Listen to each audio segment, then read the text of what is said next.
too sure. But my name is Christopher Tews. I am the VP over at AMA at UCF. And today I'm going to do a presentation for you guys, sort of a build your own, build a brand new presentation on personal websites and how to. I want to make sure you guys sort of know, if in case you're ever wondering, how do I make a personal website? Do I have enough to speak on with a personal website? I'm here to make sure that you do actually have some information, because the neat thing is a lot of the information you can put on a personal website, you already have in your resume, in your LinkedIn, anything that you've already been working on, you have it there. So first off, just to give you guys a quick heads up, we are having upcoming this week in 2 days on Thursday, we're going to be hosting a trivia murder party social. Not too sure if you've heard of it. It's Jackbox, small little game. We can play it over Zoom. You actually play either on your phone or your computer, and it's pretty much just a trivia game. So we're trying to get into that spooky Halloween style. So we're gonna have that coming up on Thursday as a social, and that's also at 6 p.m. So then the next one I have is why you shouldn't be afraid to make a website. Now, the first thing is that it makes it easier for recruiters to find out more about you. You're able to put in a lot of information into a website, that you're not able to in a resume, but you need to be very careful of what information it is that you put in there. It stands out above a LinkedIn account or an email. It stands up, about if you're putting in your resume and you have your LinkedIn or your email attached there. If you're able to put in your website, it stands out above that. You're also able to connect your LinkedIn on there, which is really nice in that regard. It can show your creative side.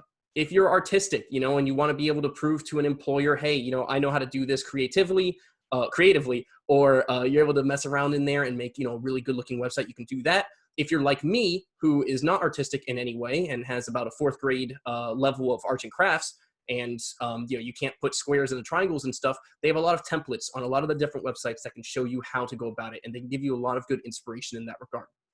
It's also essentially an interactive resume. When you look at the personal website, a lot of people like to make it about themselves, but this is, that's true, but you need to make sure that this is for recruiters and that they're able to go in there, get the information they want, and then get out. And being able to do that in a really nice story way, gives you a little bit more power than a typical resume where it looks sort of bland. So you're able to make this a little bit nicer looking. Now, what should go on the personal website? In my belief, I have a couple things here. First off, you should include an elevator pitch. If you have an elevator pitch, or if you don't have one, it should be short, something that grabs their attention to, who you are, what you're good at, and maybe how you got started or what you're looking for in a career. You want to mention all of that within a 2 to 3 paragraphs long. You don't want it, you don't want a whole page about it. You want to make it short and simple for them to read over and get through to it. I always recommend in an elevator pitch, you want to talk about your most important traits. Maybe if you're a good team player, if you're, let's say, you know how to manage your time successfully and you're really proud of that, you want to put it in there. And I'm going to talk about how that matters later. Of course, you want pictures of yourself. That's a huge part of it. You don't get to do that with a resume. And if you haven't met the recruiter personally, the only picture they have of you is maybe the one on LinkedIn or any of your pictures on Instagram. And here's hoping that your Instagram pictures are as professional as you want them to be. So I really recommend you put in professional photos in there. You also want to have any examples of your previous work. That's a huge one. Descriptions of previous events you may have worked on or you helped out with, maybe summaries. If you don't have any pictures of it, you want to put summaries of your past jobs. Attached to those, if you do have pictures, sort of goes hand in hand. You're able to apply a picture, maybe put one in there that, gives them a little bit more interactivity and they can understand better, what your job entailed or what you were doing. And it's really helpful in getting that point across, and it's a little bit more immersive for them. Testimonials are really important as well. You want to reach out to previous employers, maybe some personal friends, anyone, and ask them for an uplifting testimonial, that you can either put on your LinkedIn or put on your website. I recommend putting them on the website for a pretty good reason, and it's because you want to highlight specific skills. You don't just want to go to a previous employer and go, hey, I have a website, I'm doing an example of work, can you write a testimonial for me? You don't want to do it that way. You want to go, hey, I have this personal website, I'm trying to highlight my skill as a good multitasker, or I'm trying to highlight my skill as, I'm good at being a team player. Would you be able to write me a testimonial, something short, simple, that explains how I'm a good team player, or maybe talk about, your experiences with me as a team player? You want these in there because the skills that you mention in your elevator pitch, you want to then attach to the testimonials to then further prove your point. You can probably even put them in a career summary or your skills section when it comes to your resume. You want all of this to come together to give this immersive story into who you are as a person and what you're most proud of in yourself. And if you're willing, You can have a blog. This is a little bit tough because, for recruiters, a blog is really, it's either going to be a hit or a complete miss.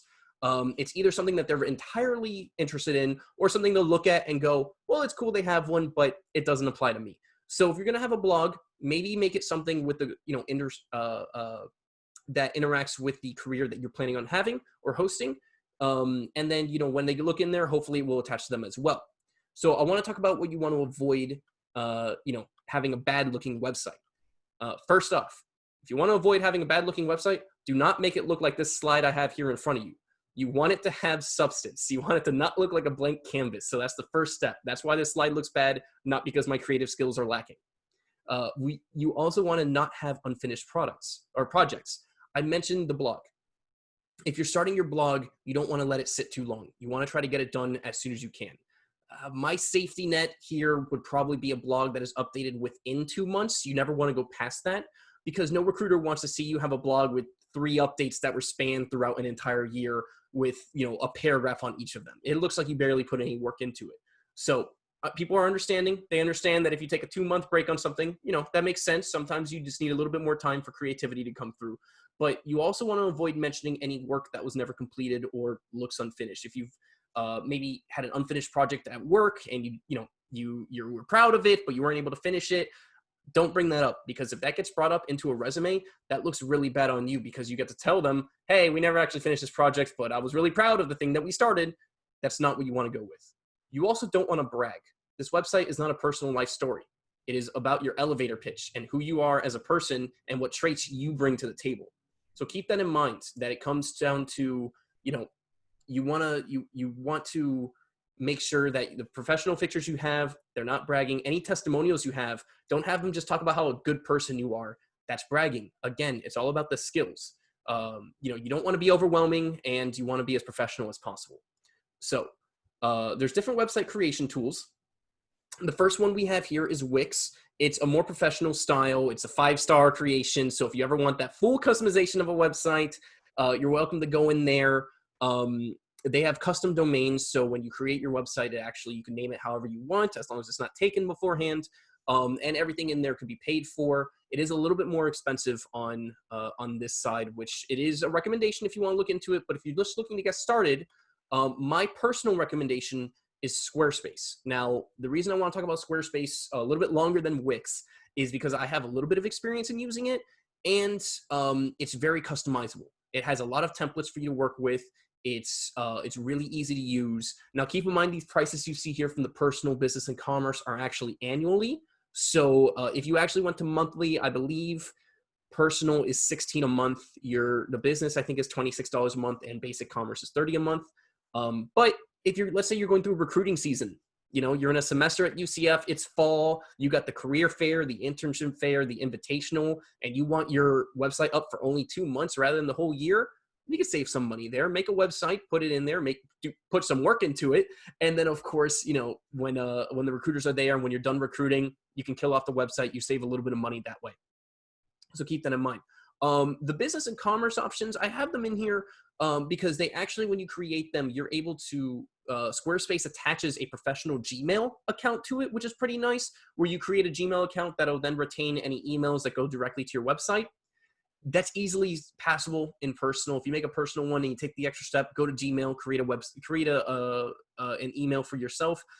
It's a simple one in that way.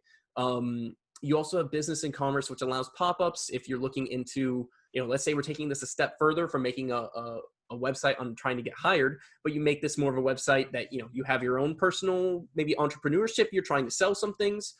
It does allow pop-ups on there. So you can have little pop-ups for different business deals, different information. So there's a lot of things in there you can use. I think the one complaint I would have about Squarespace is that you get a 2-week trial in using the system.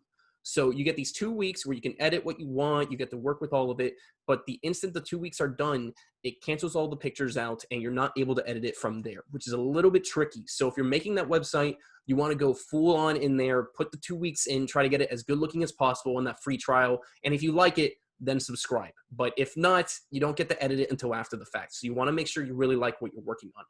Now, the next slide I have here is going to talk about WordPress. I have WordPress in here because it's the cheapest of the options.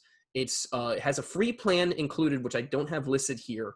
It's a little bit rougher when it comes to the actual user interface, when it comes to actually putting the website together. But if you're looking for something simple and you're not looking to be too flashy or too showy, this is what I would recommend as well. Now, I said Squarespace, but that's because I think that being flashy and showy is sometimes better, so I would recommend that one. But WordPress, if you're looking for a very professional look, very clean look, from the get-go, and you want to go for that, definitely take a look at this. To even have the free trial. Now, you will not get a free domain with WordPress if you do the free trial, so you won't be able to rename it whatever you want. It's going to have WordPress in the URL, but recruiters understand. We're all students. We're all still working on ourselves and what we can do, and if we can save money, we might as well. So it's a very understandable position you can do when you're using these. Now, it's really short, it's really simple here. A conclusion of what I have here. A personal website, it's good to have. It's good for when you have recruiters. It's good for when you need them to sort of come into an interactive view of yourself and what you can highlight. If you have an empty website, that's bad.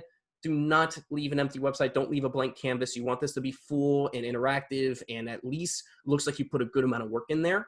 You want to highlight the positive skills. This is a must. This doesn't even have to do with a website. This has to do with your resume. It has to do with a business card if you have it. It has to do with your elevator pitch when you're speaking to recruiters.